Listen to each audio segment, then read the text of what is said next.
Sausio 3 dieną Jungtinių valstijų karinės pajėgos eksfiltravo Venesuelos prezidentą Nicolás Maduro. Rimtas įvykis geopolitinėje sferoje.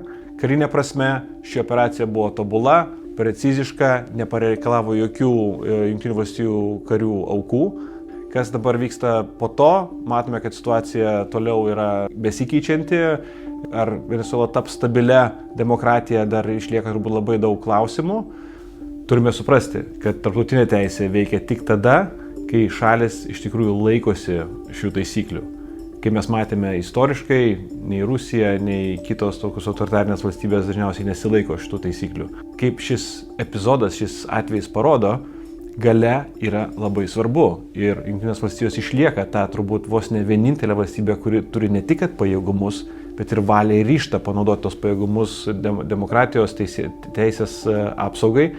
Pamokos Lietuvai turbūt labai aiškios, kad šiais laikais matosi, kad Jungtinės valstijos išlieka pagrindinė valstybė, kuri gali nulemti geopolitinius veiksmus.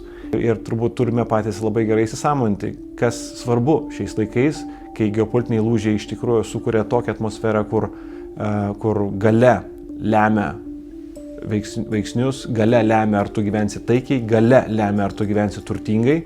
Tai vėlgi investicijos į galią, į jėgą, į mūsų gynybos investicijas, tai, ką mes darome Lietuvoje jau pakankamai ilgai ir tai, kad mes jau kitais metais pakilsime iki 5,38% nuo BVP, tai yra geros žinios. Turime investuoti į galią, turime investuoti į santykius su Jungtinėm valstijom, nes šiais laikais turėti draugą, tokį draugą kaip Amerika yra labai svarbu.